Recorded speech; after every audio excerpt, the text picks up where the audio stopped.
Hey guys, this is Zach. Today I'm sharing with you a new origami project. So if you guys haven't been here before, or if you don't know me, I have been doing origami as a more of a fun side project slash hobby for I guess almost 20 years now, but never really make anything super serious. I think this is probably this type of thing is the most complex that I've ever really done. I've always found they were great toys to play with when I was a kid. But today I wanted to share this project with you because I thought it was pretty cool. I haven't made this one before. If you can see, so it has a bunch of stars on it, and so it has a bunch of hexagons as well. If you're not familiar with kusudama, they typically come in a few different shapes. So they either come in an icosahedron or a dodecahedron. So this one is the icosahedron variant. So that means it has 20 faces. If you guys haven't heard of kusudama before, it's essentially what you would call modular origami. So you take small pieces of paper and you fold them, and then you assemble them together to make usually a ball shape. Pretty much every year at Christmas for the last several years, I get a bit origami crazy, and the entire month of November becomes origami month. A couple years ago, I discovered there was a YouTube video I watched. I can't remember um, where it was. If I find it, I'll link it in the description below. But basically, he had a bunch of circular pieces of paper, and he rolled them up into little cones, and he stuck them all together to make this like wavy ball. And I was like, oh, that'd be a great Christmas ornament. Look at that! Like if you did like red and white and green paper, and you had different variations of the different balls to have different colors and stuff, and you could have like a thing. And I was like, that'd be a cool gift.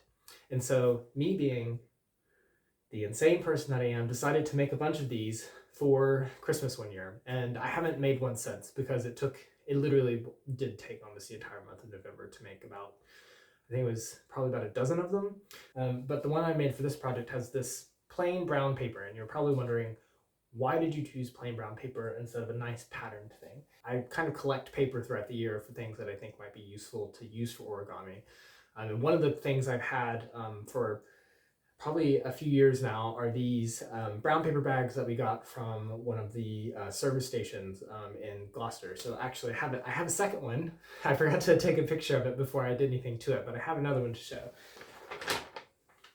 I wanted to recycle one of those bags and make something out of it. And so for this one, I wanted to make a kusudama. So all the models I've made came from this book called Modular Origami Kaleidoscope, and it's by Ekaterina Lukasheva.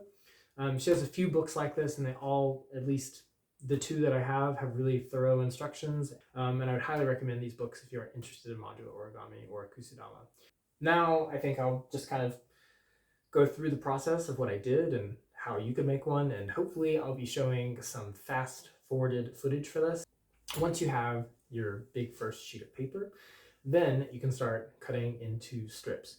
So what I usually do is I try to take that sheet of paper and I cut it into long strips that are 3 inches tall. And then once I have all of the strips that I'm going to use, then I'll cut those strips into these 3-inch squares. For this project in particular, you need 30 squares of paper. Now you may be asking at this point, what kind of paper should I use? I don't want to use a brown shopping bag, and that's fine. You don't need to use a brown shopping bag. Especially if you're cutting your own paper, I think if you can get individual sheets of wrapping paper, or even if you have a roll of wrapping paper works really well. It's meant to be folded. It doesn't tear when you fold it, and it's easy to cut. Now, once you have your paper cut into squares, you can get into the fun part. So this is where you get to do all the folding. So for this model, and for several of the models in this book, the squares need to be folded into thirds. If you're starting out and doing your first one, I would avoid one that does that because it does add a bit of an extra step into each piece. But otherwise, it's not too bad if you're willing to spend the time to do it. What I like to do is if there's anything kind of tedious like folding into thirds, I do everything into thirds first. And I split them into batches of 5 because that's how you assemble them. The assembly for a lot of these models doesn't require glue, and it specifically says that in the book. However, I find some of them are very difficult to assemble without any adhesive at all. So especially if you've decided not to go with glue, I would still highly recommend some kind of tool to hold the pieces together while you're assembling them. As you add more pieces to the structure, it will get more stable with or without glue. So in the beginning, it can be quite fragile. A lot of these pieces are bending against each other. So there's a lot of forces pushing them away from it, pushing them apart. These little clothespins are a godsend. They can help hold things together. They're very useful for getting glue to dry in the right place, to making sure nothing shifts by accident while you're trying to assemble something else. Or if you're not using glue, they can hold it together pretty well. Would recommend getting these. I got these for I think a couple pounds, and I've used them for almost all of the projects once I figured out how useful they were. You may think, oh, I don't need that. Trust me, you will not regret spending a couple of pounds and getting some of these if you're making some of these projects. On to assembly. As I mentioned, I like to do things in batches of 5. So I don't fold all 30 pieces into these small things at once. What I do is I do them in groups of 5, and then I assemble and glue before I move on to the next batch. So that way, by the time the first 5 are done drying, the next 5 are ready to be assembled, etc. So for the most part, I can assemble them with glue while folding them without having to take much of a break in between. Now, we've recycled this from just a regular grocery bag. I think we can say we upcycled this because grocery bag, kusudama, wow, right? But the cool thing about this kusudama is that not only does it look cool, in my opinion, it transforms almost like a fidget toy, which I thought was kind of I didn't realize how satisfying the transformation would be. The instructions talked about how you could change the form, but it actually has like a snapping motion when you actually do the transformations. So it's almost kind of like, showing my age a bit, I don't know what it's called, but all the kids have the little rubber bubble mat things. I think they're like called poppets or something. But it kind of reminds me of that kind of sensation, and it's like, oh, you can make one of those, but in a way that no one else has, or none of your friends will have. So it does kind of feel a bit unique in that regard.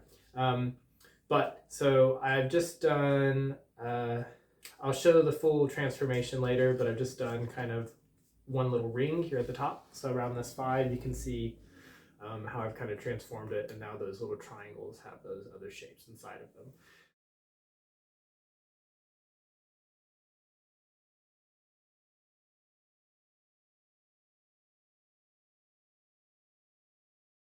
All right, so now we've done this, let's take a look and see what it looks like now. I'm not going to do the second variation where the holes are completely filled. Don't know if I'll be able to undo that one, and I really like the fidget toy aspect of this. But yeah, that's basically this kusudama, and I'm really glad to share this with you guys. I thought it was, I wasn't sure how it would go when I was making it. I think when I made these for Christmas that one year, I kind of got sick of them, so this is the first time I've made one in probably 2 years. So it's good to get back into it and hopefully get back into some origami projects. Yeah, so I think this one for now, I was thinking about potentially doing a flower bouquet going forward and seeing how that is.